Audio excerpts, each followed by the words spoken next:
నమస్కారం. మన NMC channel చూసే ప్రేక్షకులకి స్వాగతం, సుస్వాగతం. ఈరోజు మన ఎన్ఎంసి ఛానల్లో మనం చెప్పుకోబోయే టాపిక్ ఏంట్రా అంటే, మన శ్వాసే మన గురువు అని పత్రిజీ గారు ఎందుకన్నారో నాకున్న ఆత్మజ్ఞానంలో మీ అందరితో పంచడానికి ఈ సమయంలో రావడం అయితే జరిగింది ఫ్రెండ్స్. ముందుగా మన నేచర్ మెడిటేషన్ ఛానల్ని సృష్టికర్త అయిన శ్రీరామ్ గారికి, అలాగే ధ్యానాన్ని పరిచయం చేసిన బ్రహ్మర్షి పితామహ పత్రిజీ గారికి, అలాగే స్వర్ణమాల మా అమ్మగారికి కూడా పేరు పేరు ధన్యవాదాలు తెలియజేసుకున్నాం. అలాగే నేను ధ్యానంలోకి రావడానికి ప్రత్యక్షంగా నా తల్లిదండ్రుల కారణం, పరోక్షకంగా మా కనిగిరి రవీంద్ర సార్ కారణం కాబట్టి వారికి కూడా పేరు పేరున ధన్యవాదాలు తెలియజేసుకుందాం మాస్టర్స్. మరి నా ఛానల్ని ఇన్నాళ్ళు ఆదరిస్తూ ఎంతో చక్కగా నా వీడియోస్ని ఆదరిస్తున్న ప్రతి ప్రేక్షకులకి కూడా ధన్యవాదాలు. మరి మన టాపిక్లోకి వెళ్ళిపోదాం. మన టాపిక్ ఏంటంటే, మన శ్వాసే మన గురువు అని పత్రి సార్ ఎందుకు అన్నారో నాకున్న ఆత్మజ్ఞానంలో మీ అందరితో పంచడానికి అయితే వచ్చాను ఫ్రెండ్స్. సాధారణంగా శ్వాస అంటే ఏంటి? గాలి. ఓకే, గాలి అనేది లేకపోతే ఒక మానవుడు బతకలేడు కదా. ఓకే, మామూలుగా వెళ్ళేది గాలిని ఎవరు గమనించరు, ఇలా ప్రవహించే గాలిని ఎవరు గమనించరు. కానీ మన లోపల జరిగే సహజమైన గాలి అంటే దాన్ని శ్వాస అంటారు. సహజమైన శ్వాసను గమనించడమే ధ్యానం అని చెప్పి మన పత్రి సార్ చెప్పారు. ఓకే, మనకి ఏదైనా మంచి పని చేస్తున్నామంటే ఒక గురువుల యొక్క సలహా తీసుకోవడమో, లేకపోతే నీకు ఉన్న సీనియర్స్ దగ్గర అడుగుదామో చేస్తారు.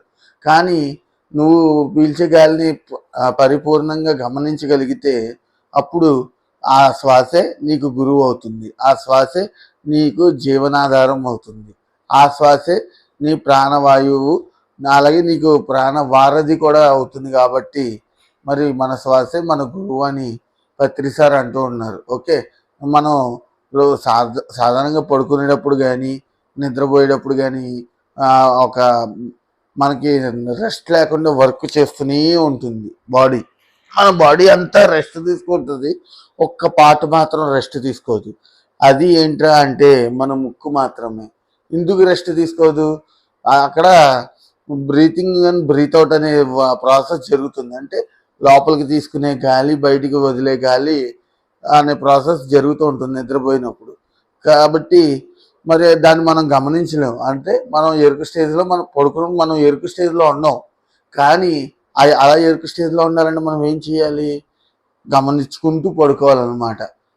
నిద్రపోయేటప్పుడు కూడా చాలామందికి ఆ శ్వాసని గమనించడం తెలియదు.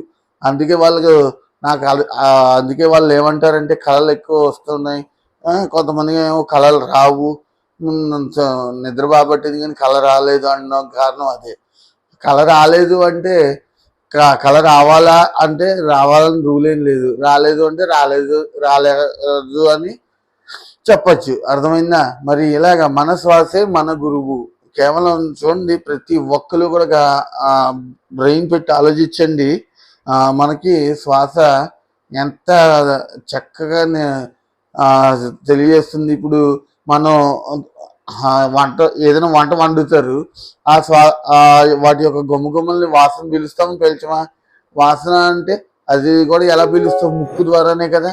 మరి మంచి అయినా సరే, చెడైనా సరే మనం కేవలం ఆ శ్వాస ద్వారానే ఆస్వాదించాలన్నమాట. ఆస్వాదిస్తే ఏమవుతుంది? ఎంతో చక్కగా, ఎంతో ముఖ్యంగా ఆనందంగా మన లైఫ్ని లీడ్ చేసుకోవడం జరుగుతుంది అన్నమాట. అది కేవలం మన శ్వాసే మన గురువు అని పత్రి సార్ అందుకే అన్నారు ఫ్రెండ్స్. మనం చక్కగా కళ్ళు మూసుకుని ధ్యానం చేసుకుంటూ మన శ్వాసతో మనం ఉంటే, ఇలాగా చక్కగా ధ్యానంలో మన శ్వాసతో మనం అనుసంధానం అయి ఉంటే అదే ధ్యానం. ఓకే, రోజుకి మన వయసు ఎంతో అన్ని నిమిషాలు ధ్యానం చేయొచ్చు. రోజుకి మీకు గంటల కొద్దీ సాధన చేయాలనిపిస్తే ఎంతసేపు అయినా సాధన చేయొచ్చు. మరి మన శ్వాస ఇంత చక్కగా, ఇంత నీట్గా గమనించుకుంటూ ఇంత ధ్యానంలోకి దిగాలంటే మనం తీసుకునే ఆహారం కూడా ఎంతో పవిత్రమైన ఆహారం అయి ఉండాలి. ఆ పవిత్రమైన ఆహారం ఏంట్రా అంటే కేవలం శాకాహారం మాత్రమే. శాకాహారంలో ఉన్నంత పుణ్యము, పవిత్రత మీకు వేరే చోట ఎక్కడా కూడా దొరకదు మాస్టర్స్. ఎందుకంటే ఒక మనిషిని, ఒక జీవిని చెప్పి కడుపులో వేసుకోవడం అంటే అది చాలా రాంగ్. కాబట్టి మేము నాన్ వెజ్ తినొద్దని చెప్తూ ఉంటాం. అంతేగాని ధ్యానం చేస్తే నాన్ వెజ్ మానేయాలి అనుకుంటే మానాలి ఖచ్చితంగా. కానీ మానేయాలంట అనుకున్న ధ్యానంలో దిగిన వాళ్ళు చాలామంది ఉన్నారు. అది మేము మానేమని మేము చెప్తాం. ఎందుకు చెప్పాలి? చెప్పడం అనేది ధర్మం. అర్థమైందా? అలాగా మేము ప్రచారం చేసుకుంటూ వెళ్తాం. దాన్ని బట్టి మీకు నచ్చింది మీరు చూసుకోవాలన్నమాట. ఇది మనం కేవలం మన శ్వాసే మన గురువు అని పత్రి సార్ అందుకే అంటున్నారు ఫ్రెండ్స్. చక్కగా ఇలాగ ధ్యానంలో ఉండి ప్రతి ఒక్కరు కూడా మంచి సేవలో పాల్గొనాలని నేను కోరుకుంటున్నాము. మరి ప్రతి ఒక్కరు కూడా మన శ్వాసే మన గురువు అనే విషయం మీద ఏమైనా డౌట్స్ ఉంటే నాకు ఇక్కడ కామెంట్స్ రూపంలో తెలియజేయండి. ఎందుకంటే ఈ వీడియో మీద చిన్నదే అవ్వచ్చు, కానీ ఈ మ్యాటర్ మీద ఇంకా అవగాహన నాకు పూర్తిగా లేదు. నాకున్న ఆత్మ జ్ఞానాన్ని మాత్రమే నేను ఇక్కడ పంచాను. నేను ఎక్కడ ఏ పుస్తకాల్లోని చదవలేదు, ఎవరి దగ్గర నేనేమి ఇన్పుట్స్ తీసుకుని మీకు చెప్పట్లేదు.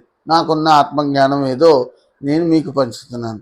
ఇది నాకు వచ్చిన ఆలోచన కాబట్టి నేను మీకు ఈరోజు ఈ వీడియో రూపంలో చెప్పడం అయితే జరిగింది ఫ్రెండ్స్. మరి నాకు ఈ అవకాశం ఇచ్చిన నేచర్ మెడిటేషన్ ఛానల్ వారికి ధన్యవాదాలు. అలాగే నేచర్ మెడిటేషన్ ఛానల్ని ఇంతకాలం సబ్స్క్రైబ్ చేస్తూ మరి ఇంతకాలం ఇన్ని సబ్స్క్రైబర్లు అంటే ఆల్మోస్ట్ 10,000 ఒక 100 దాటి సబ్స్క్రైబర్లు నాకు రీచ్ అయ్యారంటే నేను ఎంతో ఆనందంగా ఎంతో గర్విస్తూ హ్యాపీగా ఉన్నాను ఫ్రెండ్స్.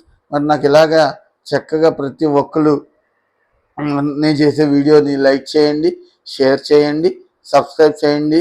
అలాగే మీ అభిప్రాయం ఏమైనా ఉంటే కామెంట్ రూపంలో తెలియజేయండి.